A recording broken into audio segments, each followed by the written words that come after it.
మెదక్ జిల్లా వెల్లుర్తి మండలం కేంద్రంలో రైతులు బ్యాంకుల ముందు కుక్కెట్టారు. అయితే బ్యాంకు ఖాతాలో జమైన వరి డబ్బులను తీసుకునేందుకు బ్యాంకుల దగ్గరకు ఇబ్బంది పడుతున్నారు రైతులు. వారం రోజులుగా బ్యాంకు చుట్టూ తిరుగుతున్నా డబ్బులు ఇవ్వడం లేదని ఆవేదన వ్యక్తం చేస్తున్నారు. పండుగ సమయంలో కనీసం కిరాణా సామాన్లు తీసుకువెళ్లడానికి కూడా డబ్బు లేని పరిస్థితులు ఉన్నామని, ఇకనైనా అధికారులు స్పందించి తమ డబ్బులను ఇప్పించాలని కోరారు.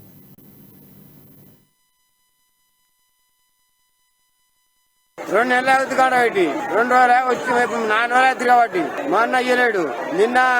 మొన్న 5,000 ఇచ్చిండు, నిన్న 10,000 ఇచ్చిండు.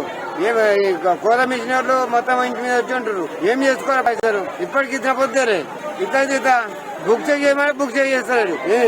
ఏం బ్యాంకు ఏం లెక్క ఇది? కోట్ల పైసలు ఖర్చు చాలా ఇబ్బంది పడుతున్నాం మేము. 3 రోజులే పైసలు ఏం లేవు. సరిపోతలేవు. వచ్చినట్లా ఏం చేసుకోవాలి? ఆ మిషన్ సరిపోతలేవు, ఆ ట్రాక్టర్ సరిపోతుంది. ఇది ఇప్పుడు ఇతర పొద్దు పైసలు లేవు. చిన్న చిన్న సరిపో మరి 2 నెలలు అవుతుంది.